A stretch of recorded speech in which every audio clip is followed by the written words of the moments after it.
All right. Hello, everyone, and welcome to a live Pepperstone session here in what is a very volatile market. Obviously, a lot of interesting things to go through, including the beginning of squeezes that have been happening around the world. My name's Thomas Atkinson. As always, today we'll be going through stocks, commodities, and of course, cryptos in our discussion as well with FX and what's going on with the US dollar, because there's some exciting stuff there. So get ready for, I think, a pretty good show. My name's, as I always say, but Tom, and I'm joined by Tyron as well. Tyron, are you excited by what you're seeing in the markets over the last couple of weeks? Some nice I am runs that we've been discussing on the extraordinarily show as well. excited. Absolutely. Welcome, everybody. I am extremely excited about what we're seeing in the markets because we're finally seeing the movements that they've been promising for a little while, Tom. You know, a lot of the major earnings is out of the way now. It's time for the trends to kick in and our levels are starting to hold. So very exciting time in the market. I'm working on my camera issue, team. So I'm sparing you looking at my head at the moment. So I apologize for that. But hopefully I'll be able to get the camera up and running shortly. But look, thank you for joining us tonight. And yeah, looking forward to getting into it. All right. As always, if you have any questions, please feel free to ask them throughout the session, and we'll answer them either during or afterwards. And give it a thumbs up as well if you enjoy this type of content. We do it every Wednesday over here at Pepperstone. All right. Well, quick disclaimer. We'll be back in just a moment.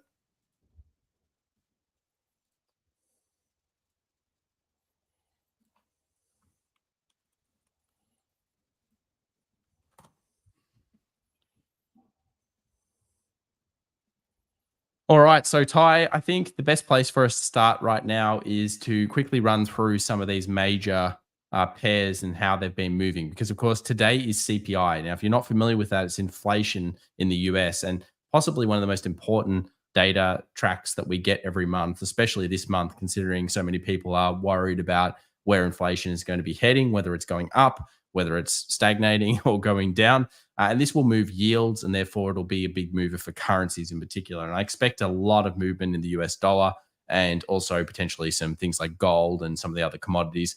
We'll start off here with the US 500. So it did kind of what I was expecting, Ty, which is to continue to grind its way towards 52.50. Now, there's a few reasons why this is a big point, but one of the biggest one, and you'll see here I've written is call resistance. Now, basically what this means is that it's not only a psychological level being 52.50, but there's also a bunch of options that sit on this level from Wall Street writes. And effectively, if we move above 52.50, it enters further into what we call a positive gamma situation. That should effectively push towards, you would think, 5,300 from a technical level. Basically, each 50-point stack has been very important on their S&P. We also noticed that during our PPI result, which kind of alluded to inflation maybe continuing to high here, we have a very interesting wick, which shows that this level of demand, which we already had quite well set, was well respected. So I think it's pretty clear to see the bulls are in control at the moment, and this is what we call a dull or melt up style market. And if the market is to go negative, I think it's going to take a 51.60 or lower, which is also behind a very important anchored VWAP. So 51.60 or lower, that's going to be where I think the real bears sit, but we're at resistance in a upward trend at this stage. So I guess I can't really say the bears are in control of this market. Your thoughts, Ty, on this one? Yeah, it's a very, very interesting level. And I do agree that, look, the one thing about, all-time highs on an index, and I actually talked about this morning, is that it's different to a particular stock that has changes over the last 5 years, 10 years. Companies change their dynamics, they change their business models. All sorts of things can happen to a company, so all-time highs have got to be looked at differently. But when it's an index, you've got to remember that it's being made up of many moving parts. So these levels, although that they are being respected, we've also got to be prepared that that 5,300, I should say, sorry, is a very realistic chance of being pushed. And you're right. Like, I mean, the thing is, everyone's been waiting for this market to fall, Tom. And quite frankly, when that happens, most of the time it doesn't. We're all very familiar with that sort of concept. So I love where it's at because I think it's going to give us an avenue in two different ways. If it does roll over here and we start to see a series of lower highs and lower lows in the smaller time frames, I think that there's plenty of opportunity to actually get scalping in. But I think I wouldn't be overly afraid to actually take longs from this point onwards, either if it did break through that level, because, again, it's an index. It's made up of many moving parts. And I think the strength of this move out of the lows has been extraordinarily strong. There's no question about that. Yeah, pretty broad too. So I've actually gone through most of the bottom down here, and I've noticed that it is a broad rally, which generally does mean the bull is in control. Let's just quickly skip through some of the other major indices before we get into the major currencies here, Ty. You can see that NASDAQ's coming right up to that heavy resistance close. So again, resistance is the story of the day. And if we have a look at the Russell 2K, now the Russell 2K might be at the high of 2095, but it actually broke through 2085, which I thought was a fairly key level. So again, a lot of strength coming into today's CPI. I expect what often does happen, which it goes one direction and then goes the opposite direction, similar to PPI yesterday. Maybe we even get an instant sell-off if you then see a large wick that tells you. And what we always go with in terms of trading the news is often have the patience and then react, don't predict. So in the previous session, you might have said, well, PPI came in hot. That means that yields will have to be higher for longer. So therefore, we should see the market possibly go down. That might have been a way that you would have, correlated those together. But that wasn't what happened. The market actually went initially selling and then rallied straight back up and actually gave scalpers and day traders a really good in after you reacted to what it did. So I find this to be a very good thing, whether it's non-farm payrolls, the jobs numbers in the US, CPI sometimes, and a few others. Now, I also had the JP Morgan game plan up before. I don't know if I can share it here, but I will tell you one thing is that in most of their game plans, they had 40% chance of seeing, I think it was like between 0.3 and 0.35 or something like that in terms of the CPI. And they deemed that to be negative on markets. And I think the other one was 30%, which was even more negative. I take that with a grain of salt. If you've seen it, you find that often they're wrong. But the game plan was quite negative actually on the CPI. Let's now jump on over to gold, though, Ty, because I think gold and silver and the US dollar are where some of the most exciting trades have been. So we'll go over here to gold first. And I've actually really enjoyed gold's trading. So it broke through that 23.52 level. That's a very strong level for gold to break through. And it started to rally back up. But the tell was in silver. And I think we mentioned this last week. So we do this every week. And I'll just load up ZAG for you so you can see it. And if we have a look at silver, what you're going to notice is it's already a new high. So silver's actually playing a strength game. And can anyone in the chat tell me what type of pattern is this down here? Can you see it? Can you see a pattern there? And what could that be telling us about trade? Yeah, I know you can type, but what are your thoughts on silver versus gold? We've obviously done the long-short ratio concept before here on the show. Do you agree that silver still seems to be the one that's got the better action at the moment? Actually, I thought about this this morning actually when I was going through the analysis, and we have brought this up a couple of weeks in a row now, Tom, and I think it's playing out really nicely actually. It is, for all of you, has anyone guessed it? Yeah, they guessed it. Yeah, so we'll give a shout out here to Blake and also to Tassos and Carol. So thank you very much for very good picks, which was head and shoulders pattern. That is correct. Absolutely. And I think just from a learning standpoint, when you start to begin understanding these patterns and seeing them very, very quickly, it really adds a very good element to your trading psychology, Tom, doesn't it? Knowing that a particular pattern is there, that's a very strong pattern. And when it goes, and when it proofs into a level, exactly what I was going to say, it just makes it so much more efficient. And we've seen it. We saw it play out in oil only a couple of weeks ago. Really, you can see that was a very, very nice pattern. So certainly don't discount them. I know people can be very negative on patterns sometimes. That's only because they haven't identified them. When you do identify them early and you can see them, they're a very powerful unit. But look, this has been a very good trade. I've been really, really happy with this one.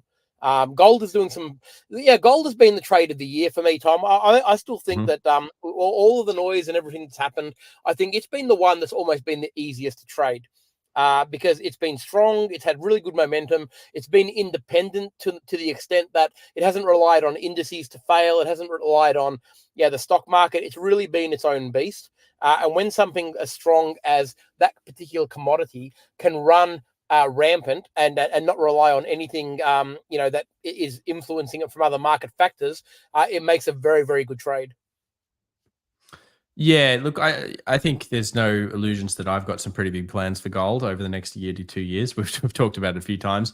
Obviously, I do think there's room here. Gold's been, for anyone that's not familiar, if you actually have a look at a gold chart, so let's just quickly go through a little bit of history here so you get a bit of an idea of how things sometimes work. Especially in longer term asset class investing. if you go through some history of gold, and I'm not sure how much history we have on this particular chart. Let's load up. Oops. 1 second. Let me get this one here. And what we'll see is if we do end up pulling back the history, there we go. That basically gold kind of peaked off a lot in 2000. We don't have 2011 here, but 2011 to around 2012, we had kind of the peak of gold. Then it actually sold, and it sold pretty badly. And it came back, of course, in 2020 and got back up to where it was previously, which is back in 2011. So what that is it's over a 10-year period. Technically an asset that does what I call gold a currency. It's the oldest currency in the world.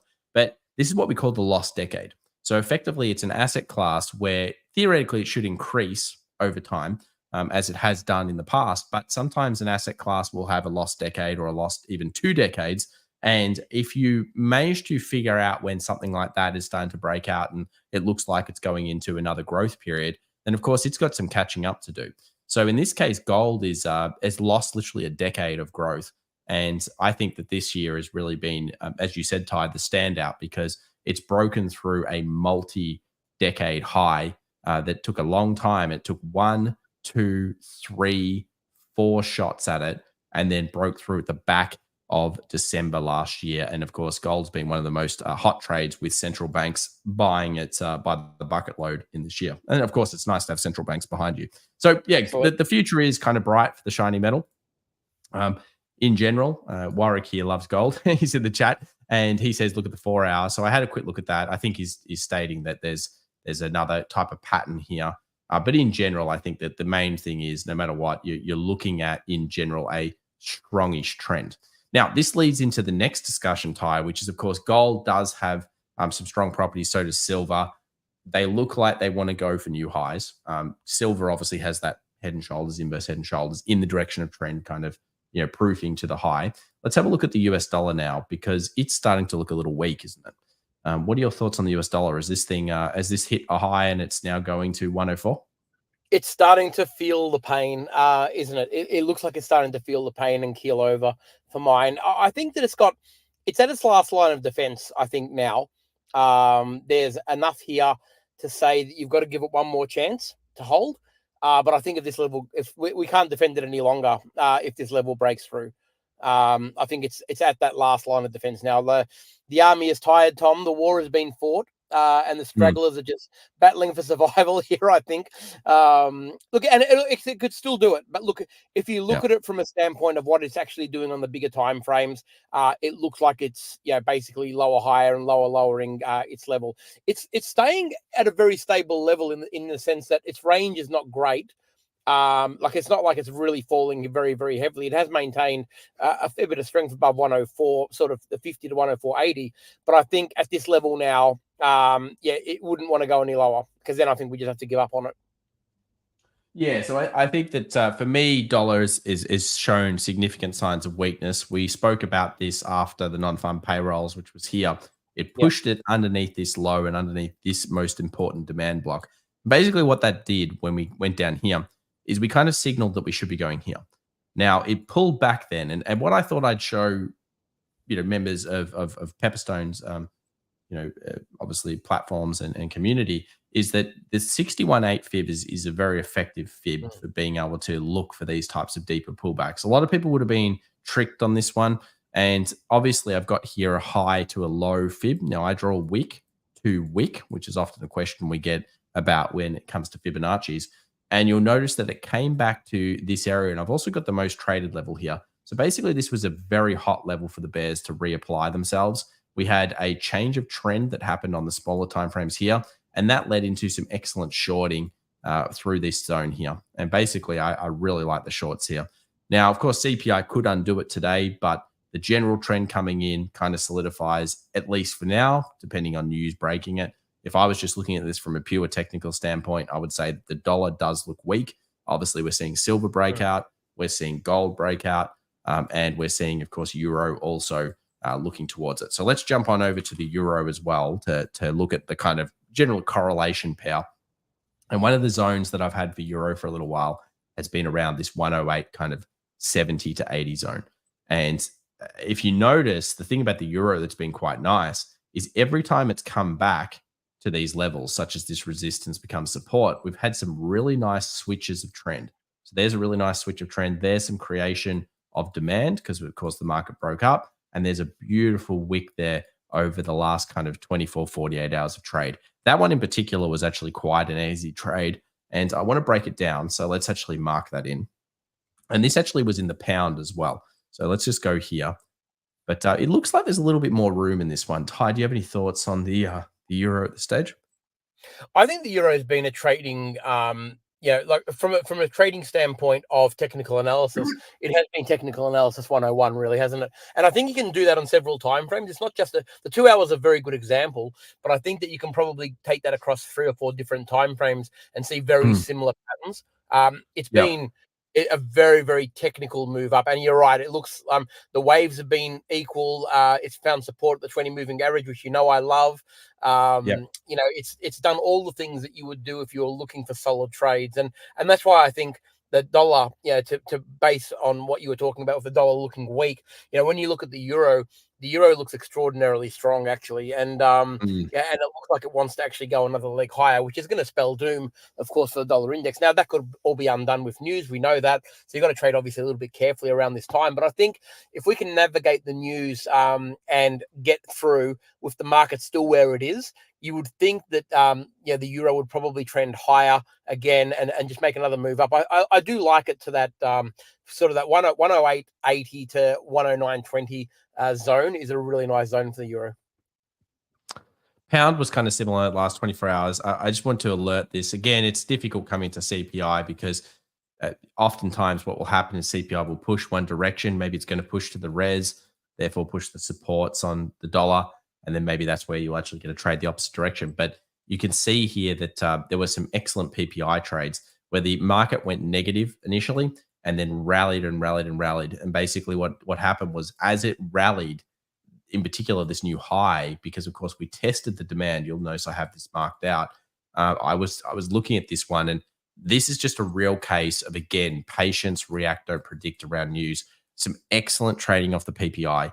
I really feel like PPI was probably one of the best trades that we've seen in maybe a week in terms of just replication across so many currency pairs and so many things. And don't worry if you miss out on it. It's just like an example of what you're looking for. If you see one direction go and then it often repeats to the opposite direction, especially if that direction's in the trend, in this case the trend is up, then that's a pretty powerful technique. And I often think that it traps a lot of people because what's that initial wrong way trade is actually doing is it's grabbing liquidity. It's taking stop losses effectively. And unfortunately, that's sometimes us. Yeah. Has that been any of you out there in the chat? I'll put my hand up. I've been hit by these plenty. I think we all have. Yeah, that's why I have the patience, react, don't predict. You're really being honest if you haven't been hit like that. You'd be a liar. Yeah, big liar. So again, pound, euro, they both look like they've got a little bit more room in them. CPI could undo it, as Tyron said, and that's the problem with sometimes this news when you're scalping and day trading. But from the higher perspective, it looks like at the moment pullbacks on those pairs being met by bull demand. Now, US oil is a little bit scary in some ways, Ty. Now, this one here came to our zone. Obviously, it was one of our picks of the week last week. We liked the idea that this would rally off this point being 78. Now, it has, so that's good. But it failed to really make a significant new high above the 79.88. And then I do like it here. You can see the market is trying to buy it at this point by the wicks, by the way it's creating it, but it needs that new high. I mean, this thing really has to break 79.88. Now, if it does, that's the base as far as I see from a technical standpoint. But I don't know if it's going to be CPI that does this or what. But at the moment, it keeps putting a series of lower highs, which just in essence is telling us the storyline is every time the buyers are here, which they are there, they're weakening. So we need some strength. We need to see some strength. And this is a great opportunity where you should be using some kind of scaling concept. So let's say you believe 78 is good. Okay, maybe you do. But that doesn't mean you just put all of your eggs in one basket. So sometimes what you want to do is you want to reward a trade or you want to reward something like a scalp like this with some type of scaling. And that could mean that you buy a little bit and then you buy more as the trade goes into your favor. Kind of like what the biggest players do. Remember, every Yes, one of these big players has a position at all times, don't they, Ty? But then they up absolutely. the position and down the position over time. Absolutely, they do. And getting that mindset, Tom, I think is actually a really good way to, position yourself in a market to take advantage and also probably reduce your risk. I think a lot of people don't realize it's actually reducing your risk by doing that because you're allowing the market to actually move in the direction that you want it to, but adding Mhm. positions as it goes rather than going all in and hoping for the best. Yes, and that's very important because all in means you could be all out as well, and I Yeah, think it's that next evolution as a trader, Ty. We don't want to be correct. all out, No, and then that breeds upon itself chasing, and chasing therefore gets dodgy trades, and it always ends badly, especially if you got too much leverage and you have one of those bad nights, so things go bad, Ty. We don't want that. So no. yeah, US oil, interesting level, was still a very key zone, but not great to see the series of lower highs. So certainly, the more it taps this zone, that doesn't exactly make me think, oh wow. Generally, when you've highlighted a zone, this is totally fine. This is totally fine. That would be totally fine. This is questionable. This is bad. So it's getting worse. It's not getting better. Now, it doesn't mean that it's like the end of the zone, but it certainly doesn't have the same kind of strength that it did. All right. Most definitely. So Very let's interesting. just Very quickly interesting jump oil. on over to copper because copper's just going ballistic. And I just want to mention this because what that's telling you is that probably there's some form of inflation around, and also there is a demand. Now, if there's a demand for copper, it kind of shows you that government spending around the world has been increasing, or at least the demand is being pushed into because there's a lot of infrastructure projects that use copper. So technically, this means that there is an expansion in the economy. So it can also mean that higher interest rates for longer. So there's just something to think about here. I mean, there's always up, down, and all around. You'll hear people saying there was 20 cuts and there were 6 cuts or something for this year. Now there's no cuts. Now there's a hike. You can see that the economists are getting all wrong, but ultimately copper, or Dr. Copper as they call it, does tell us those things. All right, Ty. Well, I guess we've got to talk about the elephant in the room, which is of course GameStop. Now, the reason we've got to mention it is because it means the squeeze trades are back. And yeah, this is thanks to our good friend. Well, not my friend, but our good friend for many people, I'm sure, Ruhr Kitty, coming on X and basically posting memes. So it's pretty unbelievable that we've reached already these prices. We actually hit $80, if you can believe, for GameStop in the pre yesterday. And this is obviously a very dangerous trade. I mean, I'll always say the same thing about it. In general, it is a short squeeze. It obviously is who gets left holding the bags ultimately, because it will go up for as long as it squeezes out people that are shorting it. And then when somebody says they want to take profit and that cascades, then it goes the same way as it did last time. So you just got to be really, really careful with this. I think of it as gambling, frankly, but obviously some people will say it's educated. In this case, it's going to be moving, anywhere from 10 to 60 to 100% per day. So I just be warned that this is a very risky kind of thing, and AMC is something similar. So both seem to be doing something similar to last time, which is they're kind of like closing and then the next day squeezing open Tie. But look at the range from the previous session. So let's consider that this was actually someone is holding this at $80. So just to consider that, you had $80 and you went down here. That is a 55.52% loss in one day at one point. So it's pretty significant. Incredible. Yeah, it's incredible. Yeah. So, what's your thoughts on GameStop AMC, Ty? Do you think it's worth it? After I always say you've got to kind of be like a sitting, was it praying mantis or something in these, and Yeah, I do. and if I you, think that, look, otherwise I'm a it's big hard to go believer. join. I'm a very big believer in trading what you see and trading what you know is Yep. consistently working for you. I think that you have to be extraordinarily lucky. You have to have very, very good Mhm. timing. I don't believe there's a Yep. skill. I think that you have to be. A lot of it relies on luck, and we practice what we preach, and we try to take luck out of the equation when we're doing our analysis. So, I mean, look, Yeah, I mean, I do like replication. There is analysis you can do, which is to find yeah, squeeze stocks, and you could sit in them. you've just got But to do it what will carefully. I happen is think they'll it's degrade. the moral of the story is you've got to do it very, very carefully. And if you Mm. do happen to get it right, don't just keep doubling in and thinking you're going to get it every single time. It's a trap. Yeah. I always say a few people will make millions, tens of thousands and hundreds of thousands will lose it all. And that's Yes, generally the way that it worked. And that's what happened last time as well. So we all think that we can get in and get out without holding the bag. But the bags can be very heavy in these. And now GameStop seems to be the only one that kind of half gets you out because of the memes. But yeah, I mean, Ty, like to put it in perspective, this thing's split. So this is actually equal to getting up there in the, I think, 300s or something in the previous session. You can see here. Yeah, some incredible. wild Yeah, stuff anyway.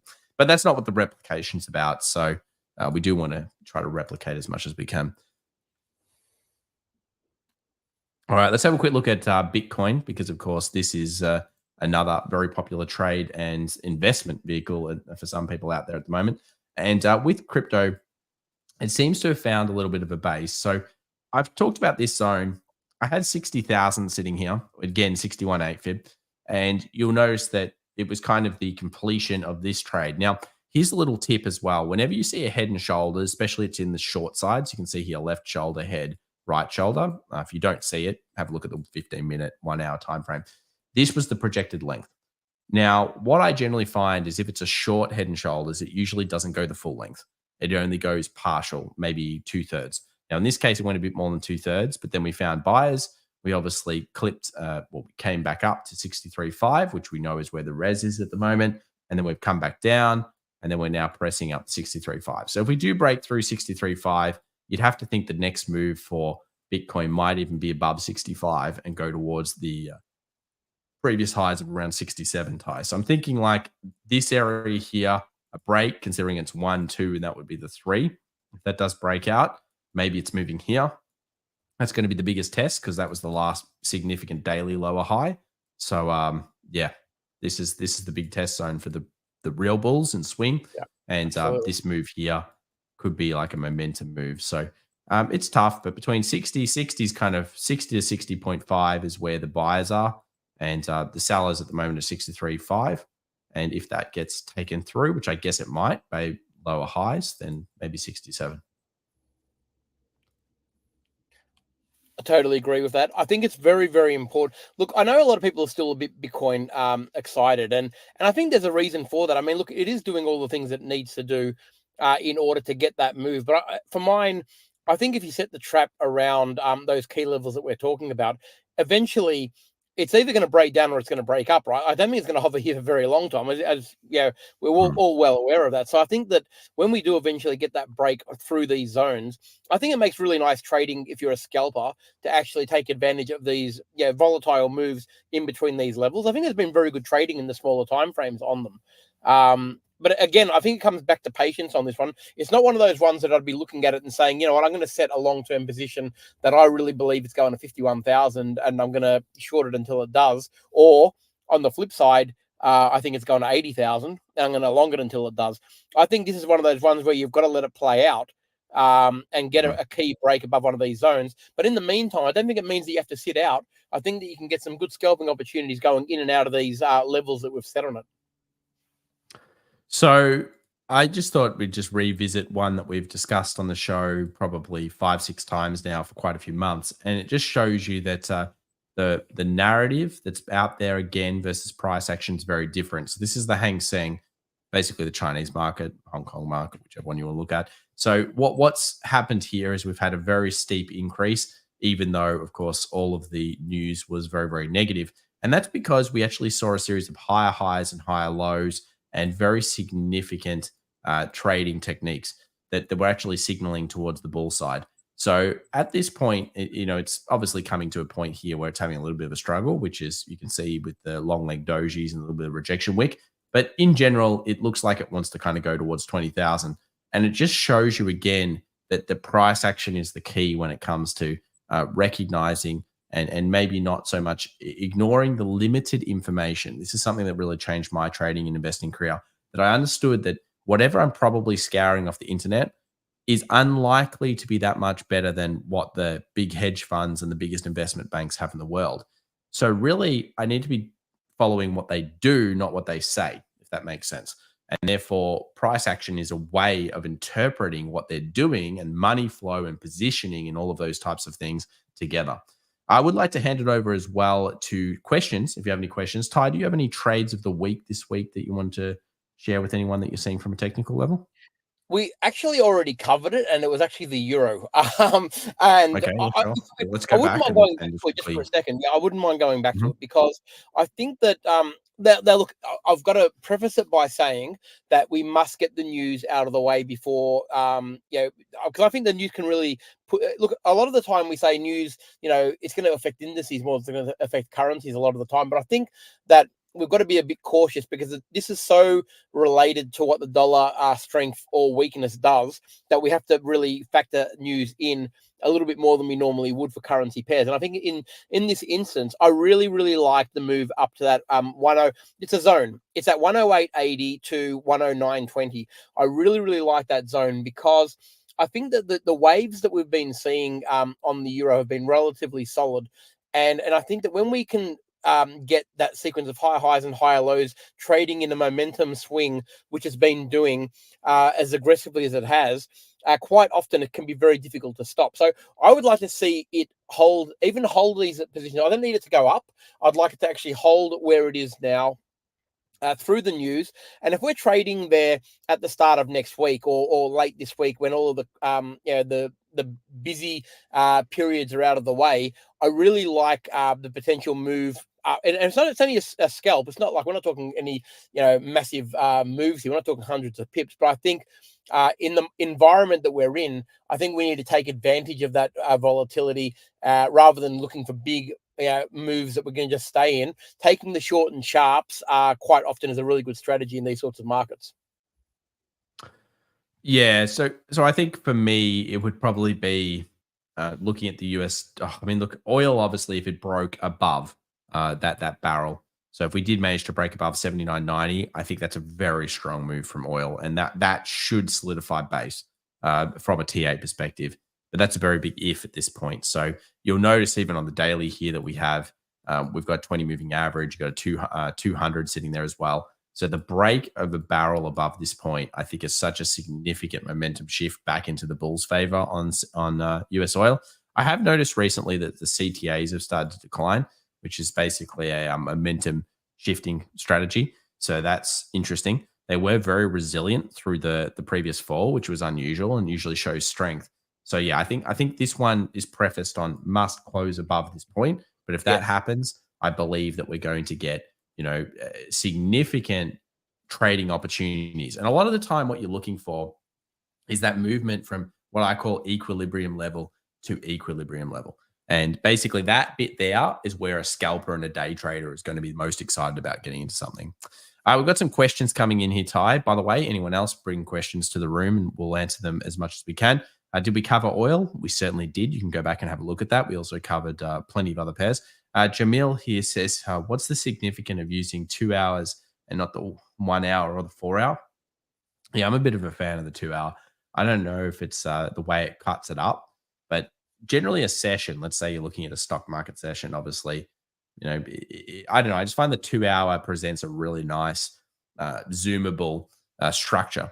So when I started doing a lot of structure trading, which basically is looking for, you're looking for structure. So you're looking for where the volume or where the biggest amount of orders are in the markets. When you start doing that, I find like if I go to a 1 hour chart, let me just show you here. If I go to a 1 hour chart, then I have to actually zoom this out quite a lot to be able to get that left hand side of structure that I want to look at. And that's a problem for me because I then can't see and I get blind. If that makes sense. So yeah, that's something I'm looking at. 4 hour is okay. I mean, it was one of the originals that I used, but I like to see a little bit more nuance of the trade. So I just found that 2 hours is a sweet spot. Really, it doesn't matter what time frame you look at. I No. love daily, weekly, monthly. Okay, that's a little bit different because that's where the biggest flows are happening. But when you go down to the smaller time frames, I couldn't care if it's a 45-minute chart, a 62-minute chart, a 1 hour, 52-minute chart. It really doesn't make any difference because what I'm looking for is I'm looking for structure. I'm looking for supply, demand, support, resistance, and pattern analysis, and a few other things, and flow and positioning and all these things. Bringing all of those concepts together to actually find an area where you're looking for that confluence, and that's what trading is. It's gaining edge through building confluence of several separated concepts. So to me, that's why I like the 2 hour. Does that make sense? I hope it does. A few people say it's a great question, by the way. Winter likes that question. And Ike says that's useful info. And Jamil says, yes, that is good. All right. Well, I'm glad you enjoyed that one. Any other questions? Ty, do you have any wisdom, knowledge, tidbits for anyone this week?